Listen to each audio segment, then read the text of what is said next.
Support for this podcast comes from the Longer Life Foundation, a collaboration between Reinsurance Group of America and Washington University in St. Louis School of Medicine, conducting scientific research to discover groundbreaking insights for longer, healthier lives. Visit longerlife.org, on Twitter at longerlife.org, and on LinkedIn at Longer Life Foundation.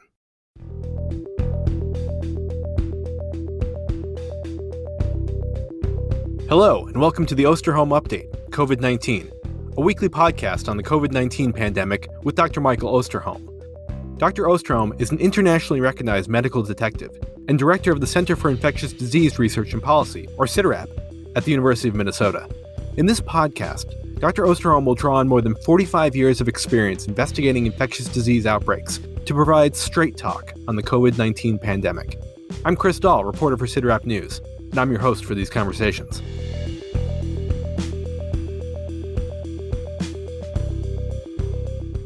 Each week here on the Osterholm Update, we try to answer one or two email questions we receive from our listeners about various aspects of the COVID-19 pandemic. This is just a fraction of the queries we receive, and we often wish we had more time to address the great questions that our listeners send to us. So for this April 29th episode, we've decided to do a special Mailbag edition of the Osterholm Update, where Dr. Osterholm will do his best to answer several of your questions. We'll dip into the mailbag after we get an update on the current state of the pandemic and where it's headed in the United States and the rest of the world, and discuss the latest developments in the vaccine rollout. We'll also highlight the latest act of kindness from one of our listeners. But first, as always, we'll begin with Dr. Osterholm's opening comments and dedication. Thank you, Chris, and welcome everyone to this week's edition of the podcast. As I say each week, thank you so much for being with us. We appreciate it very much. And again, this was one of those weeks where we received many responses to last week's podcast, ideas, thoughts, questions, concerns. I wish we could do more to answer all of them for you. We're surely going to try this week to at least hit a couple in the mailbag section of the podcast this week. As I do every week, I just want to remind everyone that today I'm going to be talking about a lot of numbers. But in every instance, that's someone's loved one. That's someone's brother, sister, mother, father, daughter, cousin, coworker, neighbor. And I think it's just really important that we never forget that. The second thing I'm going to do right now is I'm going to make a plea to you, a challenge that I will reiterate again at the end of the podcast is we need every one of you listening today to go find two people who have not yet been vaccinated and help them get vaccinated. And if we did that every week, and then we could turn them into helpful vaccinator assistants, my oh my, what difference we could make. So this is your challenge this week. It's the only price you have to pay for being part of this podcast. We'll give the rest of it to you for free. But we need you to go out and help us get people vaccinated. Let me start out with the dedication this week and explain to you that this is one that I wish I could further define who it is I'm talking about. But you know who you are. And that is the fact that we have had so many questions that have been sent to us around this group that I'm dedicating this podcast to this week, asking, help us please understand what is our status. The population I'm talking about are those of you who are immunocompromised. In some way or another, your immune system is not functioning fully in the way that we would like it to do in order to fight off this virus and to respond to the vaccine. Immunocompromised individuals can really be defined in several categories, but this is pretty mushy as we have so understood. There are those who are immunodeficient. This is a state in which the immune system is really compromised or entirely absent, making it difficult or impossible to fight off these infectious diseases, cancers, or respond to vaccines. Immunocompromised individuals may have a variety of reasons for why they are in this state. And in clinical settings, immunosuppression is important. This can occur by some drugs, such as steroids, or either be an adverse effect or an intended purpose of the treatment itself. One can be immunosuppressed for a number of different reasons. They could very well be an organ transplant recipient, on anti-rejection medication, a cancer patient receiving chemotherapy, or even other conditions that require treatment with immune-suppressing drugs such as inflammatory bowel disease, rheumatoid arthritis, lupus, psoriasis, Crohn's disease, the list goes on. And there is a third category that is very important to this entire discussion of COVID-19, and that is those who experience immunosenescence. This is a change in your immune system associated with age. And as we have well documented in the past, this may mean that your immune response to vaccines is not nearly as strong as someone who is younger than you, and may mean that the vaccines will not work nearly as well. We estimate today that there are anywhere between 8 to 16 million individuals in our country who are experiencing some form of immunocompromised status, and that does not even include those who are experiencing immunosenescence. So it's to you who have still many questions left for us, questions we can't answer.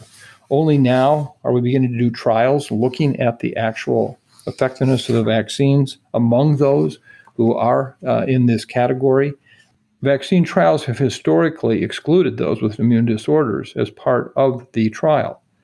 But this week, the NIH announced that COVID-19 vaccines are being studied in people with immune system deficiencies or irregularities. The single-site study is led by researchers from the NIH and aims to enroll 500 people, 400 with primary or secondary immune system disorders, and 100 without such conditions. And from this study, they hope to be able to determine how well do vaccines actually work in such individuals, and for how long that protection might last. So this podcast is dedicated to you because I know many of you are very, very concerned and nervous about, even though you're vaccinated, even though you feel like, I've done everything I possibly can, what can I really do that doesn't put me in harm's way? I don't want to be one of those breakthrough cases. I don't want to be somebody who becomes seriously ill. And we will do everything we can to provide you with much information in the days ahead about what you must consider or think about. Our hope is that there's going to be much more protection among many of you than we might now know. But at the same time, you need to know. And so this is dedicated to you and what you go through every day, wondering, am I at really increased risk despite being vaccinated from becoming infected and having a serious infection? As part of my opening, as always, I want to share with you of that very, very good news about light. But I do have one comment to make that I want to thank several listeners who have written in and shared with us that my terminology wasn't working so well.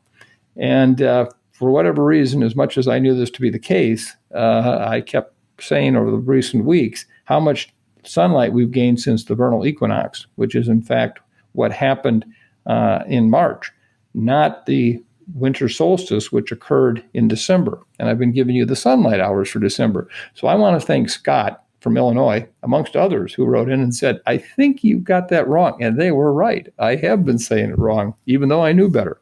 So let me just report today, April 29th, we will have 14 hours and 9 minutes of sunlight in Minneapolis, St. Paul. That's 18 minutes more than we had last week when we recorded this podcast. We now have gained 5 hours and 22 minutes of sunlight since the winter solstice. Thank you, Scott.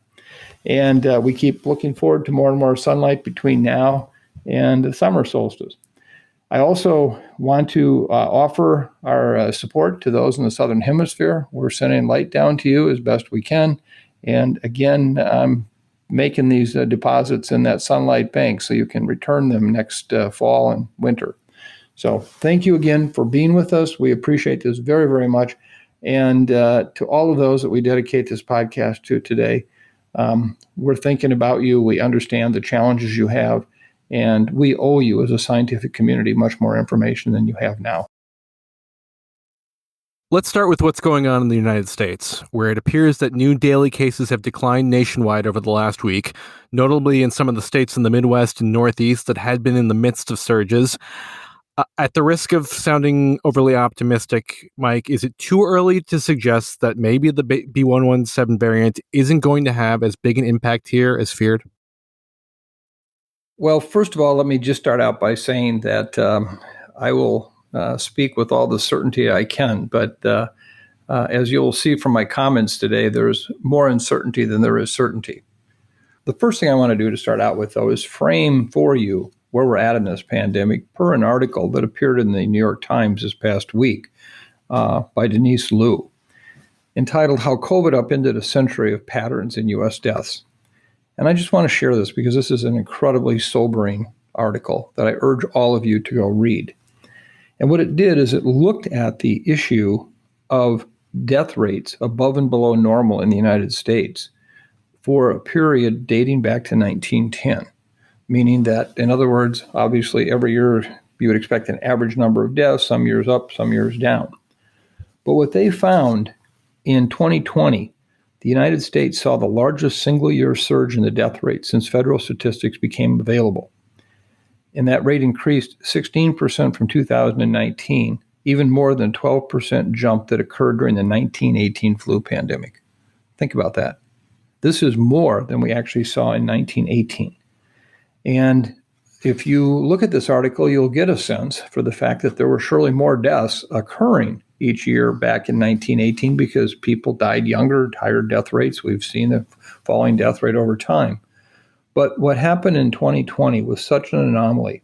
And I only point this out to you because I can't tell you how many times I still hear from people who want to minimize what's happened with COVID-19 by suggesting, well, this wasn't any worse than a bad flu year. I mean, just this past week, I've received a number of emails from people, really upset because somehow we've blown this whole thing out of proportion. And I think it really is a very important article in that it helps us understand exactly what we've been up against. And this is, in itself, almost a big one, like 1918. It surely didn't kill as many young people as it has parts of our older population, but it has had a very substantial impact on the public's health. So I just want to start out framing that I'm coming into this with the idea that this has been an incredible challenge. Now, in terms of where we're at right now, over the course of the last 8 to 10 weeks, we've been watching B117 virus, that variant that I've been talking about, that is much more infectious, 50 to 100% more infectious than the previous strains that we dealt with, and more likely to cause severe disease. And everything I've seen here in Minnesota and surely in the upper Midwest supports that. We already knew from the situation in Europe what this could be like. But let me just share with you where we're at now and say, I don't know where we're going to go. I don't know what's going to happen. As I shared with you in January, I thought we were going to have a much larger surge of B117 activity in the United States. And to our good fortune, it has held off largely, with the exception of Michigan and a bit states like Minnesota.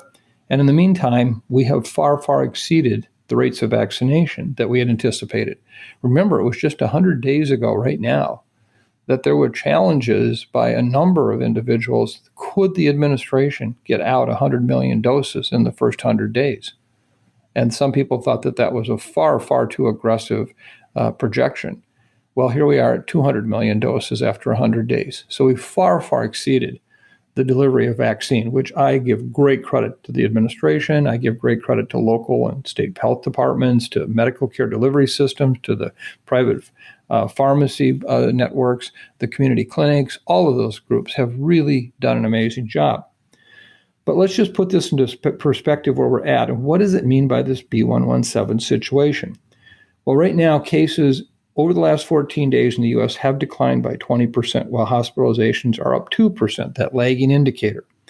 If you look at the 7-day moving averages for cases over the past week, it's down 16%. It's declining in 41 states and the District of Columbia. If you look at the 7-day moving average for hospitalizations over the past week, that too is down by 8%. It's declined in 36 states in the District of Columbia. Even Michigan now is seeing a drop in cases, with the 7-day average declining by 31% over the past week. Hospitalizations for the first time in the state are also on the decline. Unfortunately, deaths have increased in Michigan during this past surge. The current 7-day average of 65 daily deaths remains well below, however, the December peak average of 129 deaths. So these are all lagging indicators supporting the fact that even now the case numbers are starting to come down. We are still hearing about horrible stories in Michigan and the overcrowded hospitals, but it looks like things are in the right direction. The same thing is true here in Minnesota, as we're seeing still a substantial activity, but it appears that it's leveled off and come down. Now, I cannot explain to you why Michigan and Minnesota and a couple other states with just moderate increases in cases would occur like they did without the rest of the country being involved. I don't know of a single respiratory pathogen of any kind that has ever occurred in a major outbreak setting in a state, in this case, Michigan, where they literally were equivalent in the number of cases and issues around transmission as they were last fall, and not to see it in many locations in the country. I've never seen an influenza outbreak in any given season, or for that matter, the 2009 influenza pandemic do that. The 1918, the 1957, and 1968 influenza pandemics didn't do this. And so it leaves us all puzzled. Why did this not spread further? And I'll tell you right now, I believe no one can answer that except Mother Nature. I do want to point out at this point, however, that again, what Mother Nature does with this virus is in of itself out of our control. And what I mean by that is we surely, with our public health mitigation strategies, distancing and all the things we've talked about, can limit the kinds of increases and decreases we see with this virus. But generally speaking, as you've heard me say so many times and are tired of hearing me saying, we're not driving this tiger, we're riding it. And I think that's exactly what's happened in Michigan. I don't think we're done with B117. We already know that this is a much more infectious virus, and I'll share some more data with you in a moment about that. And if we look, though, however, you can say, well, vaccines have had a major role here. Make no mistake about it, I am the biggest fan in the world of these vaccines. Please get vaccinated. I've already put my plea out there to you to help become enhanced vaccinator support systems. But let me just share with you where we're at right now to give you a sense of what I think is happening. Are we in fact seeing a protection across the country inferred by vaccines that many have suggested that, or they've suggested seasonality is changing? And I want to just upfront say no one has shown me any convincing data anywhere, anyhow, about seasonality. And particularly if you look at the difference between the northern and southern hemispheres right now. If you look at the occurrence, whether it be in Europe, whether in the United States, whether it be in Asia, there's just no evidence of this seasonality yet. It very well may get to that point one day. But if you look at vaccines in this country, again, I want to congratulate this administration and everybody associated with getting vaccines out. What a great success. If you look at the total number of people vaccinated to date in this country, 29.1% have been fully vaccinated, 42.7% have had at least one dose. And since most of the vaccines have been Pfizer and Moderna, it's a two-dose approach. If you look at those 18 years of age and older, it's 37% have been fully vaccinated, 54% with at least one dose. And of course, that really important number of 65 years of age and older, 67.9% have been fully vaccinated, 81% have had at least one dose. We still are hurting with 20% of those 65 years of age and older not yet vaccinated. But if you really start looking at this carefully and trying to break it apart, remember that when Michigan first really became kind of a house on fire situation, they had vaccinated about 33% of their population with one dose, and 20% of their population was fully vaccinated. This was in March.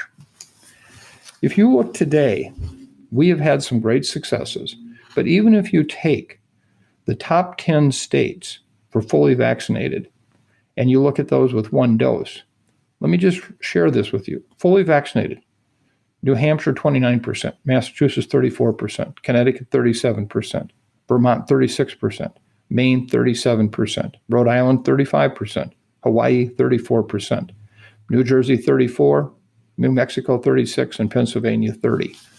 Now compare that to the 20%, surely higher, but not that distant from where Michigan were when they all took off.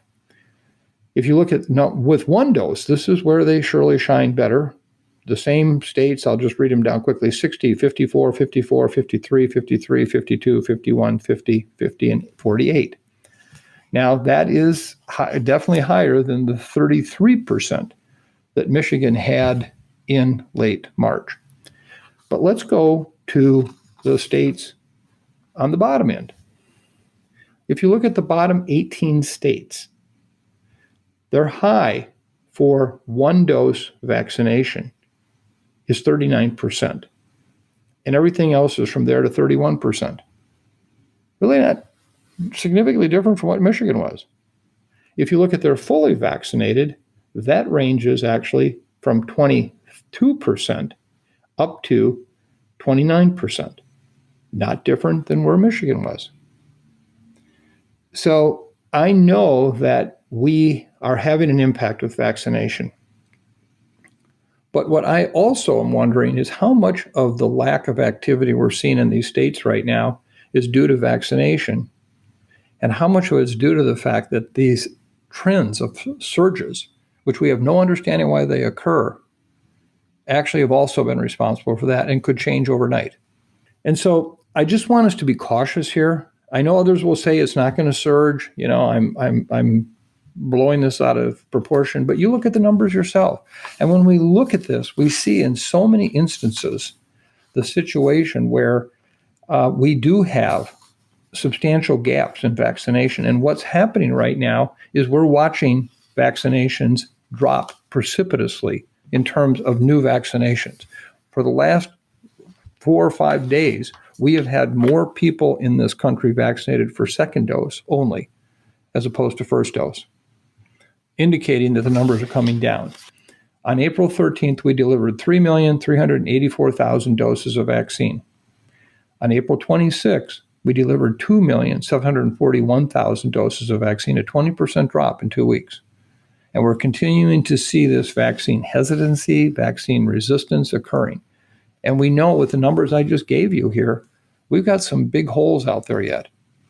And I keep coming back to this one simple fact.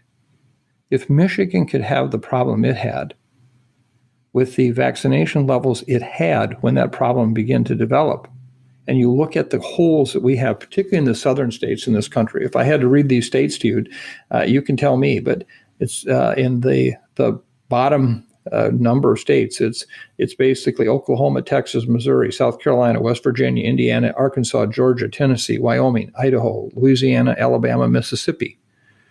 Surely some in the Northwest where we're seeing vaccine hesitancies, others in the South where we're seeing vaccine hesitancy.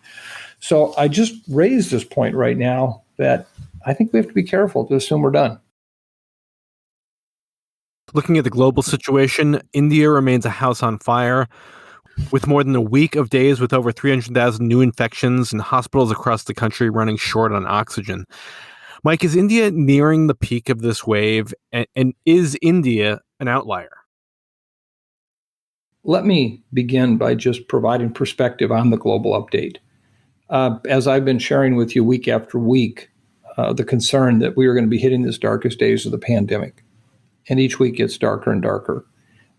This week, we hit an all-time high of 5.7 million cases reported per week. That's up 420,000 from the previous week, which is the third consecutive week we've now surpassed that previous high number of cases from last January.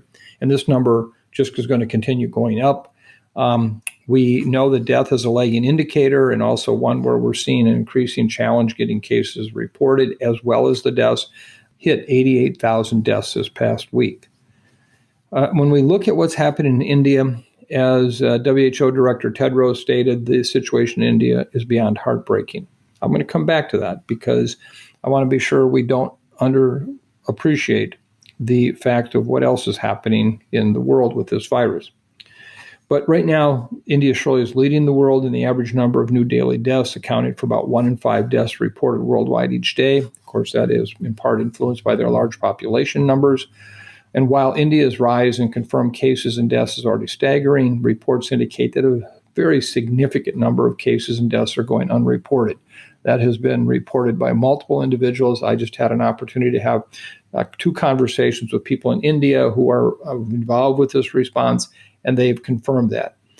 The country's average test positivity is 15%, but with some cities such as Delhi, they're now seeing positivity rates greater than 30%. Even prior to the pandemic, India faced challenges related to the registering of deaths, and so I think any death data that we do talk about we know is quite incomplete. We now are seeing makeshift crematoriums being built in parks and parking lots in the city of Delhi.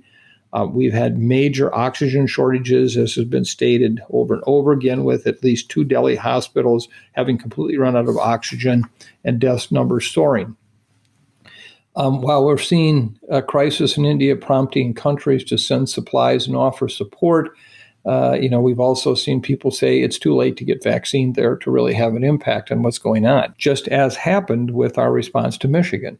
It's really all about the public health measures we can take to create distancing, to avoid any kind of large crowd contact that will facilitate transmission. This is going to continue. I don't see this really turning around for weeks. And that's based on people on the ground in India reporting that. And again, it points out the unpredictability of this virus. Why did India go for weeks and weeks and weeks with minimal activity, making everyone think, we'd hit herd immunity, or we'd done these kinds of things that would keep this from coming back, and then all of a sudden it took off? We don't know why. We just don't know why. We're now seeing also major upticks in cases in adjoining countries. Nepal, Sri Lanka, Pakistan are all reporting major new rises. As far as the rest of Asia and Middle East, we're seeing Iran and Turkey are continuing to battle the largest surges they've had throughout the pandemic. The Turkish president announced this past week that the country will enter a full lockdown from April 29th to May 17th. The good news, meanwhile, in Israel, which has led the world in vaccine distribution and did their major lockdown, continues to decline. The 7-day average for new cases in Israel is 127. This compares to their peak high just on January 14th of 8,400 cases. Their 7-day average for new daily deaths is down to 1. So I think this is an example of what can be achieved and what we need to keep striving for. If we look at Europe, overall cases and deaths are decreasing in Europe as a whole, although some countries in the region are still reporting notably high cases per capita. If you look at the Washington Post Global Dashboard, 5 of the 10 countries that have the highest cases per capita in the world are located in Europe, and the number one is Sweden. Remember that country that, again, so many times was laid out there as the model for how to respond to this. The other ones include Croatia, Netherlands, France, and Lithuania. Germany is still dealing with its third COVID surge, reporting an average of more than 20,000 cases a day over the past week. And the federal government has now required the implementation of certain mitigation measures in areas that exceed the incidence thresholds. Another piece of good news is that while vaccination campaigns in many countries of the European Union got off to a very slow start, much slower than expected, officials stated on Sunday that they're confident that 70% of the EU's adult population will be vaccinated by mid-July. We'll see how vaccine hesitancy plays out there. Let me move now to Latin America, an area I think that's very important, that's being missed right now in terms of the significance of what's happening. Brazil has reported a decline in cases and deaths over the past couple of weeks, but activity remains very high there, with over 56,000 cases reported a day and over 2,500 deaths. But what is important is there's a number of other countries in the region that are also dealing with major surges, including Guyana, Paraguay, Argentina, Colombia, and Ecuador. In some of these countries, among the highest rates in the world per capita. And we're not talking about it because India has basically taken up all the air in the public discussion about this. This is not something that is just hitting one area of the world. There, it appears the P1 variant continues to be considered the key factor in these record-breaking surges. However, we still have incomplete data, just which of the variants is really important. In Canada, after reporting their highest ever cases up to this point in the pandemic, it appears that they're starting to see a slight decline, although the overall numbers remain very high. While cases appear to be decreasing in British Columbia, Ontario, and Quebec, and the declines are surely welcome news, situations in some provincial hospitals continue to be extremely difficult. For example, 3 days ago, hospitalizations in British Columbia reached an all-time high. And earlier this week, Canadian federal officials actually deployed military members and the Red Cross to a number of Ontario hospitals to help support the patient load. So at this point, it's fair to say that the international picture continues. Why India took off like it did, as I said, none of us can say. You can say it was because crowds came together, whatever. Again, this is what is going to be one of the important lessons learned in this pandemic with this coronavirus, is that it is doing what it's doing. And we have, at best, only limited ability to change that short of vaccines. With vaccines, and if we could vaccinate the world tonight, it would surely be a different situation, but we can't. So speaking of vaccines, the CDC and the FDA last week resumed use of the Johnson & Johnson vaccine after the Advisory Committee on Immunization Practices voted to end the pause that was implemented because of concerns over blood clots.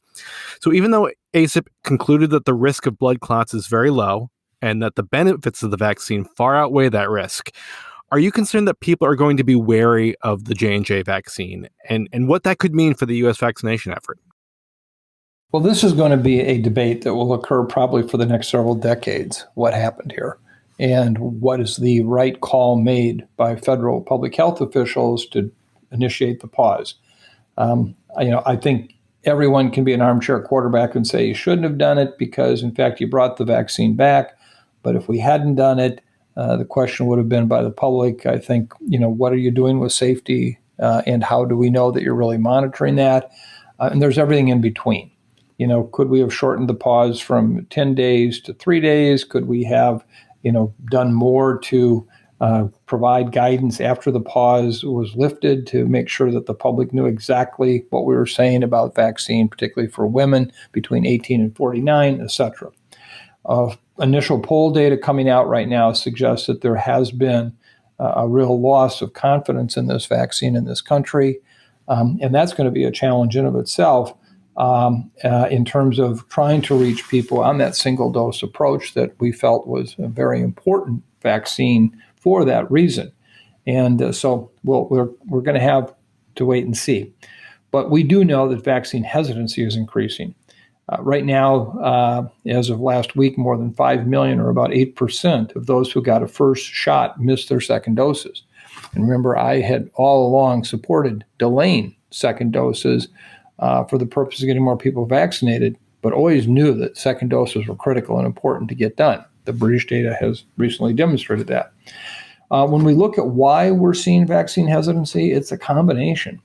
It's some people reporting side effects from first doses, or they know about people who've had what they consider to be tough side effect situations and don't want to get it. Some people are now feeling if one dose, they're sufficiently protected. They don't need 2 doses. After all, the J&J vaccine is a single dose. And even though Moderna and Pfizer were never approved for that, so be it. Some feel challenged to get the same manufacturer's dose, meaning they signed up for Moderna or Pfizer, and they go back to their clinics, and all they have is the other company's product, and so they don't know quite what to do.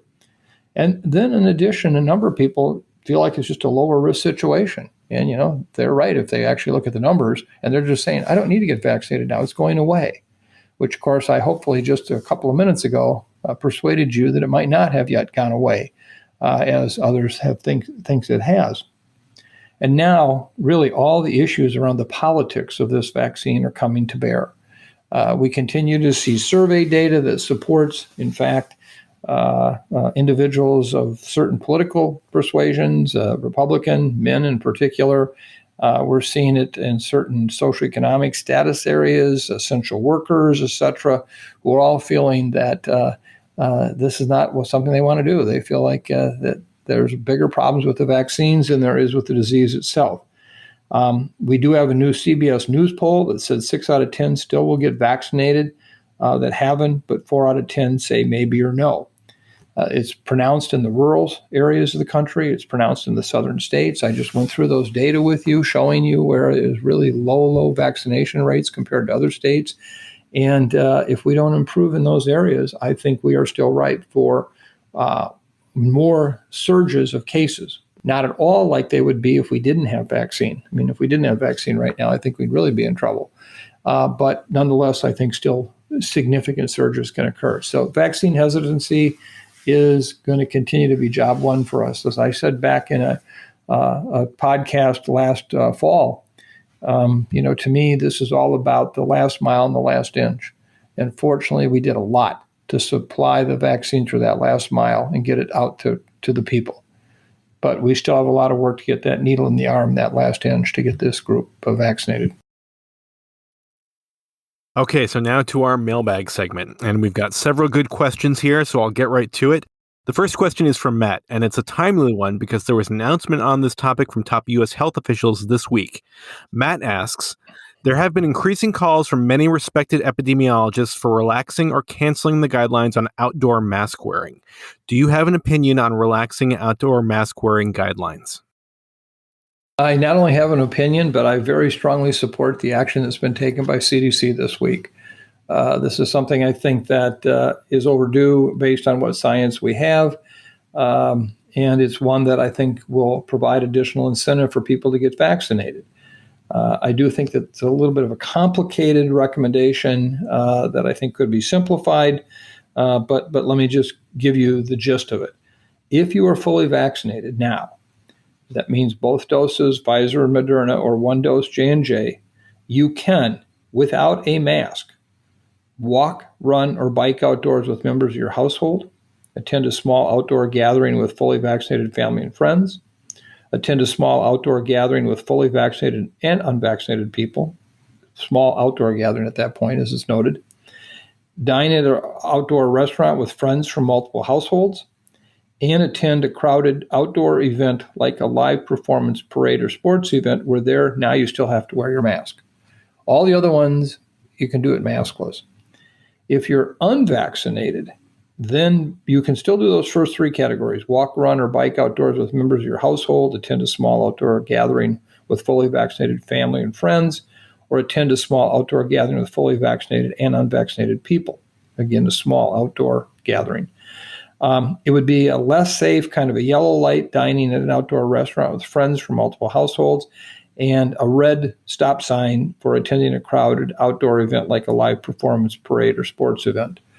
I think this is probably the best we're going to get right now.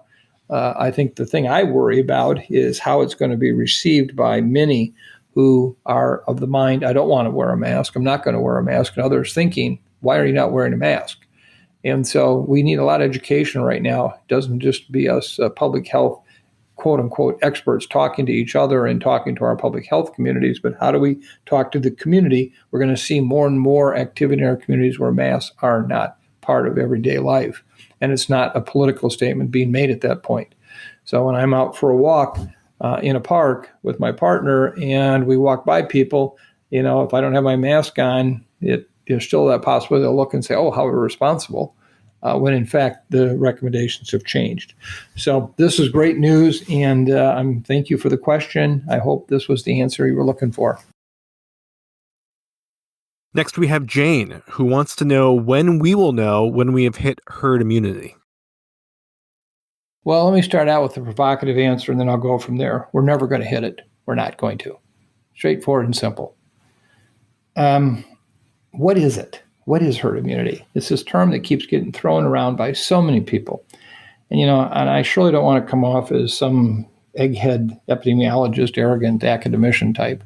But, those of us who have studied this over the years recognize that it's a concept that generally is misunderstood and oftentimes not appreciated for the complexity of it. It's not just that simple. Herd immunity is the concept in general of enough immune people strategically placed in the population.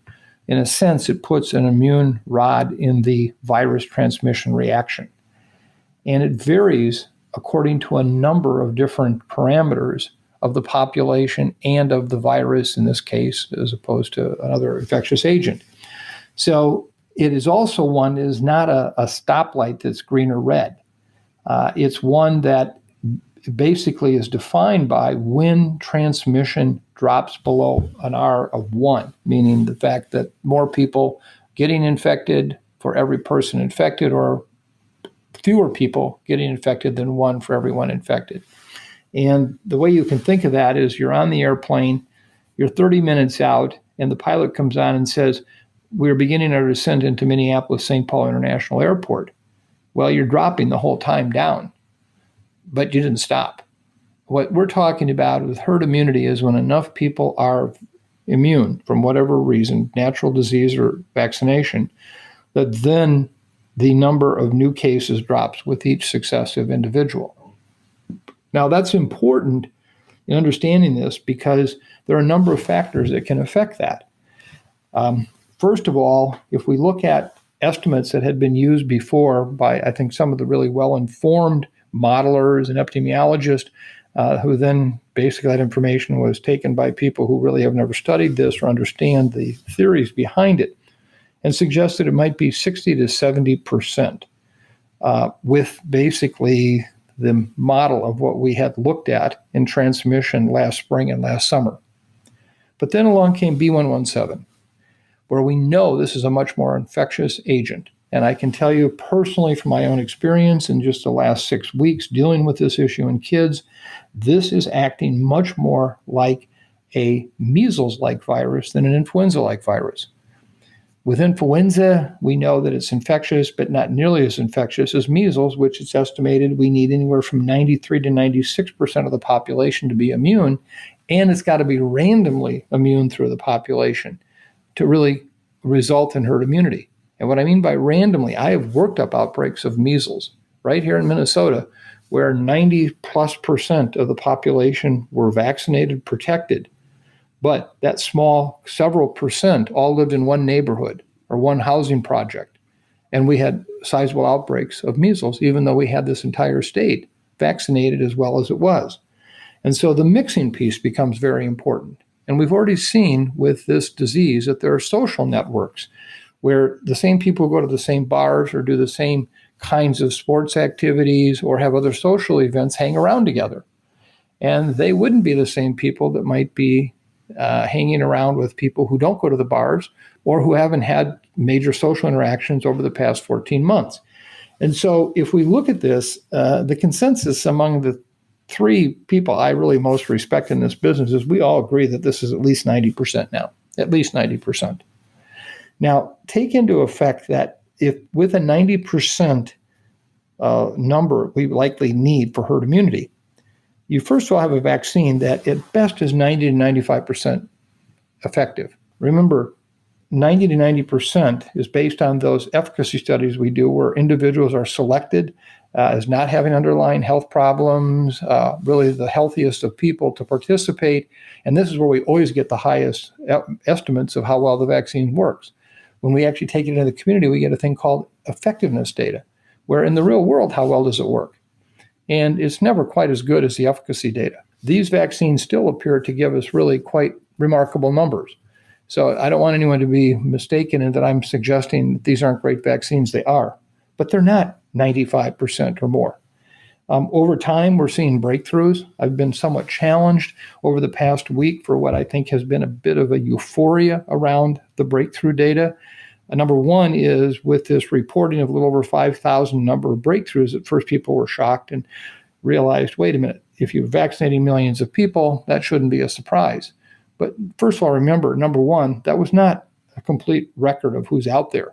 Our own state here in Minnesota contributed a very, very high proportion of those cases just because we have a more active system here for picking them up. It meant that a lot of other ones were being missed.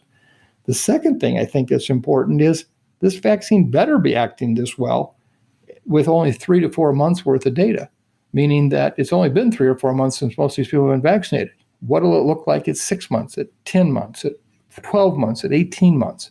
Then, we're going to get a better sense. So make no mistake about it. These are great vaccines, but it's still not quite as good, I think, as people would want or need for this herd immunity. If you look, I already commented on the fact that we have between 8 to 16 million people who are immunodeficient or immunosuppressed. And that doesn't even account for immunosenescence that's occurring among many of our older populations who are vaccinated. We don't have children's vaccines yet. Now, that will change over time, but that surely is a challenge right now. And then finally, when you look at the issue of vaccine hesitancy, there's no way we're going to get close to 90% of people being vaccinated, even if we had 100% effective vaccines. So when you add that all up and then you sprinkle variants all over it, and we don't understand yet what the variants will do themselves yet, will we really see a significant or even a meaningful reduction in vaccine effectiveness with some of these new variants. So, let's just move on. We need to get the world vaccinated. But we can't count on somehow this going away with herd immunity. I get really frustrated, frankly, and you don't hear me say that very often. I get media calls all the time who want to talk to me about herd immunity. When I explain this to them, they say, well, that's not right. I'll go find someone who'll tell me what herd immunity is and what the number is. And it's somehow like, if you don't have the number, you don't know what you're talking about. So I'm going to make the declarative statement right now. Anybody who keeps talking about herd immunity, it's going to happen. It's simply not going to happen. It doesn't mean we aren't going to have major impact with vaccines. It doesn't mean that we're going to not need to keep vaccinating people. But what it means is that you got to be prepared for the long haul here. And these kinds of challenges of these pockets of people who are not vaccinated, of these situations where we are still seeing ongoing transmission are going to continue to occur. We can't let our guard down. And by using the concept of herd immunity, it somehow, I think, leaves people with the sense we can do that.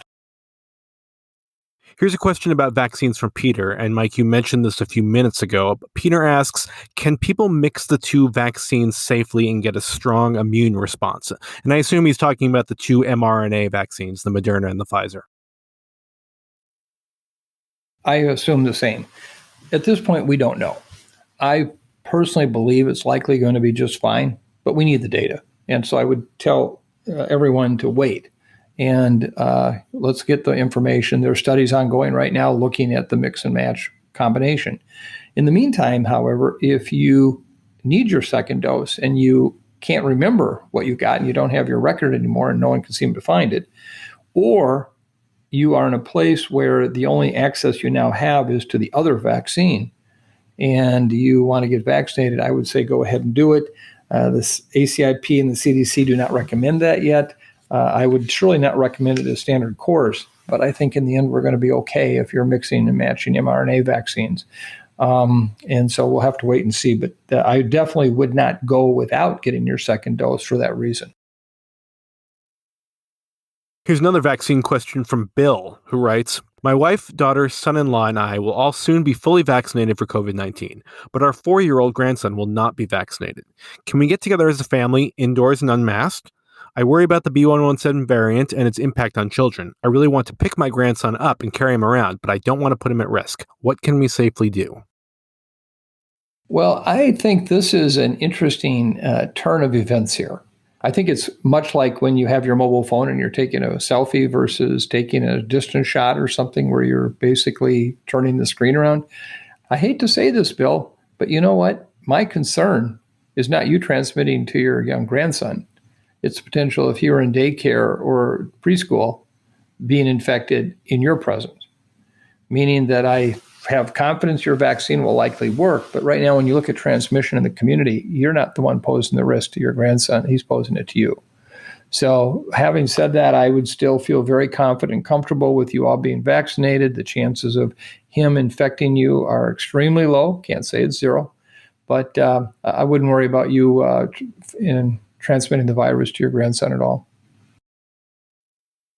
Next, we have Karen, who asks, I have friends who fear getting the vaccine due to concerns about mRNA and fears that this messes with human DNA. How can I explain this to them? Well, the good news is that for it to mess with your genetics, the actual genetic material has to get into the DNA of your cells. And it doesn't. It gets into the outside fluid of the cell, and that's as far as it goes, and then expressed out the side of the cell. So in this case, there is no connection between your genetic material and that of the vaccine. And we have confirmed that over and over and over and over and over again. So I know that this is a very real concern, and it's a legitimate concern for those who don't understand it, but I'm happy to report to you there is no concern at all. Here's one from Sherry, who writes, can you help me work through this? I'm fully vaccinated, but high risk. I planned to go back to church last Sunday. Got an email late Saturday night telling us 10 people who attended last Sunday tested positive for COVID. We didn't go. My husband says we should be safe, and I need to jump in. I feel like that is risky with my health issues. How do we ease back into normal? Is it risky to be somewhere where we know how to cluster? The answer is absolutely yes. It's risky. Wherever that church service was held, it was clear that they were not, I guess I would say, consistent with what is good public health practice at this point, given you had that many infected people in the church. Remember, if you're at high risk, even being vaccinated, you have to understand that vaccine is not going to be 100% effective. And if you're at high risk for serious disease, that's a real gamble. And I've used the analogy in the past that think of these vaccines as 90 to 95% protective fire suits. And if you're someone responding to put out a fire, boy, those are wonderful to have. But you wouldn't ever intentionally walk into a 10-foot wall of flames with your 90 to 95% effective fire suit, assuming that might not be any harm. You'd avoid that 10-foot wall of flame. Well, your church is a 10-foot wall of flame based on what you just told me. And so I think until either the membership is vaccinated or evidence of previous infection, I would be very, very cautious about going back there. We have had so many events associated with churches and social events like this in facilities like churches that have not only resulted in people becoming infected, but also dying. In this case, you have used very wise judgment, and I would be very concerned about going back there until there's sufficient activity at that church to limit the number of people who might be coming to the church infected, or in this case, that very large number just really sticks out as something wrong went on there if that transmission occurred because of the church. Next, we'll go to a question from Julie, who writes, I have a friend whose 29-year-old twin daughters are refusing the vaccine as they both hope to get pregnant in the next few months. Their husbands are refusing for the same reason. They say they would consider changing their minds with science-based information on this topic. Are there any studies available now, or soon to be so, that you can cite? Well, first of all, let's distinguish the fact that they're not yet pregnant. And if there was ever an ideal time to be vaccinated, it's before you get pregnant. You want to have that antibody on board from the very first moment that you do conceive and are pregnant. Don't forget that the real risk to you during the COVID pandemic and being pregnant is getting infected with the COVID virus. That is the big risk factor you have. There is yet, I would call it quite complete but not definitive information supporting the real safety for these vaccines. And in fact, there is a wonderful piece written by Rochelle Walensky, a mother, director of the CDC, that was in this past week's issue of What to Expect, April 23rd. And the title is What to Expect When Considering the COVID-19 Vaccination While Pregnant. And Rochelle explains this as a mother and as a really incredible professional in a way that, I can't fully appreciate. But the bottom line is do get vaccinated as soon as possible. And even if you get vaccinated overlapping with pregnancy, there was a study published just a week ago yesterday that adds to the mounting evidence supporting that the vaccine is as safe for pregnant patients as it is for non-pregnant individuals and their unborn babies. The American College of Obstetrics and Gynecologists, a leading professional medical organization, recommends COVID-19 vaccines not be withheld from pregnant or breastfeeding patients. And in your case, the two twins are not even pregnant yet. So please get vaccinated now. Fully protect that very precious cargo that you're going to carry for 9 months and who you're going to make many, many people in your family very happy with. And now's the time to do that. Finally, we have this question from Andrew, who writes, I was just wondering when the FDA will go back and remove the emergency approval of the vaccines to make them approved under the standard process. Well, first of all, the FDA doesn't remove that classification without the companies actually applying for formal approval as a fully licensed vaccine. And that process is ongoing as new information is collected and supplied to the FDA. That consideration is there. If I had to give you a ballpark estimate, I think that by mid to late summer, both of these vaccines will be fully licensed. They'll no longer be emergency use authorization vaccines. And so we can count on it probably sometime around then. And thank you to everyone who sent in an email question for our mailbag segment. Those were great questions, and just keep them coming. So now to our latest act of kindness from an Osterholm Update listener in Florida.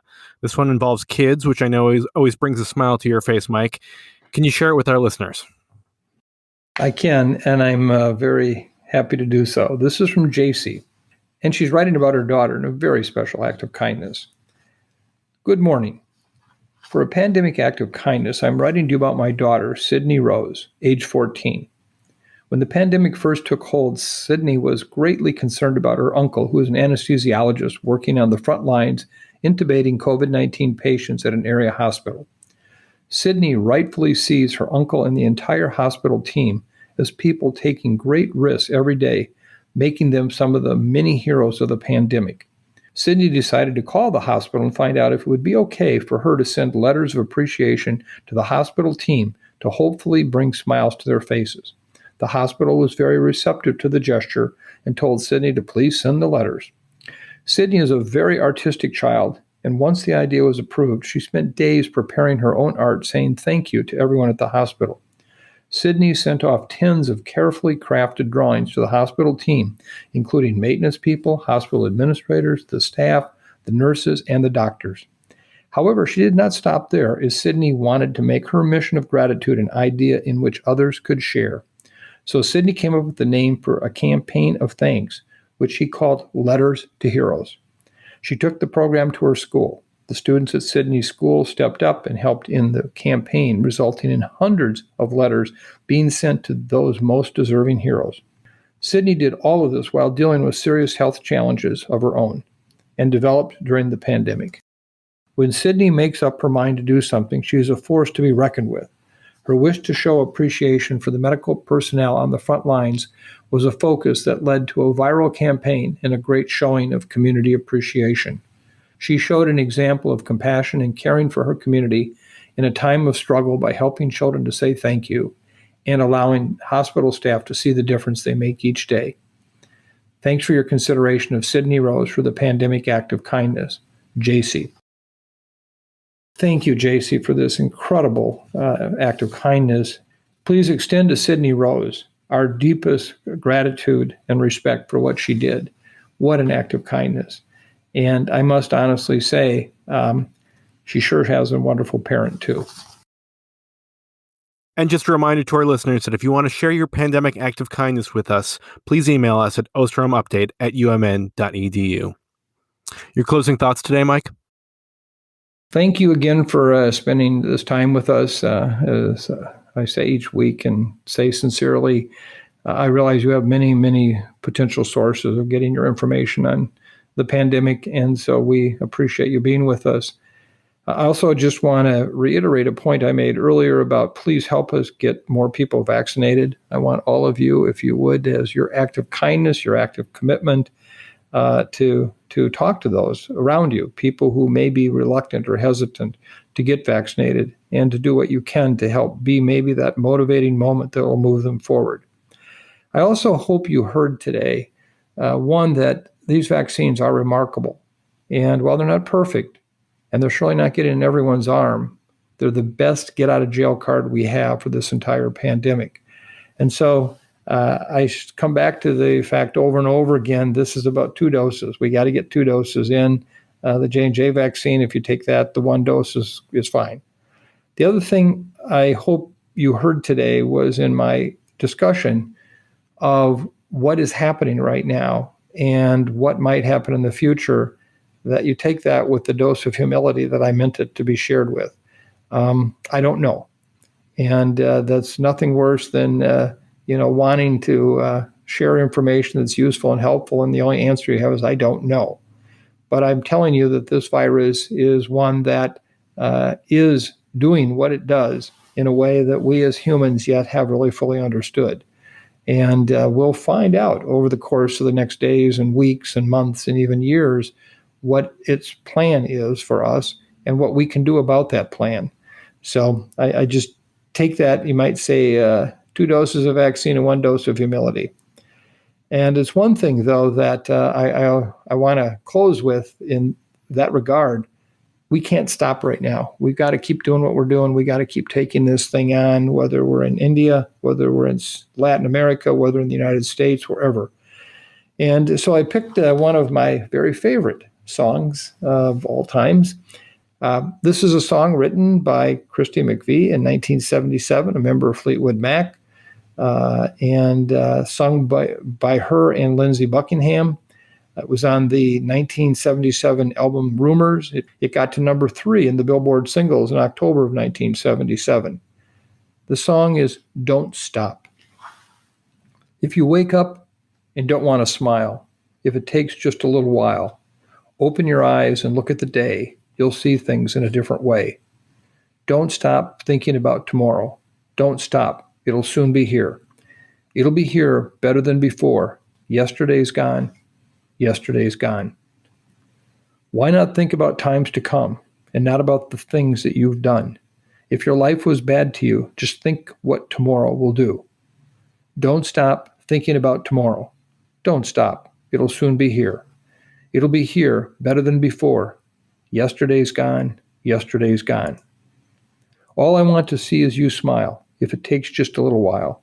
I know you don't believe that it's true. I never meant any harm to you. Don't stop thinking about tomorrow. Don't stop. It'll soon be here. It'll be here better than before. Yesterday's gone. Yesterday's gone. Don't stop thinking about tomorrow. Don't stop. It'll soon be here. It'll be here better than before. Yesterday's gone. Yesterday's gone. Don't you look back. Don't you look back. Don't you look back. Don't you look back. Thank you again for spending your time with us today. It's always very special. We welcome your cards, your emails, your wonderful communications that you send to us. And thank you for the questions that came in today. We have many of them. I wish we could answer all of them. Most of all, I just again can encourage you to be kind, to be patient, to realize that these are very complicated days in that we have so many mixed signals coming. Also know that for those of you who we dedicated this podcast today, we will do whatever we can to keep you informed of new information that comes out about your health status as someone who may have an immune-compromised condition. So thank you. It means so much to have you with us. Be kind, be patient. Thank you.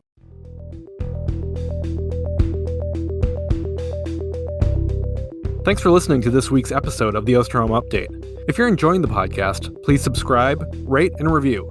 And be sure to keep up with the latest COVID-19 news by visiting our website, cidrap.umn.edu. The Osterholm Update is produced by Maya Peters, Corey Anderson, and Angela Ulrich.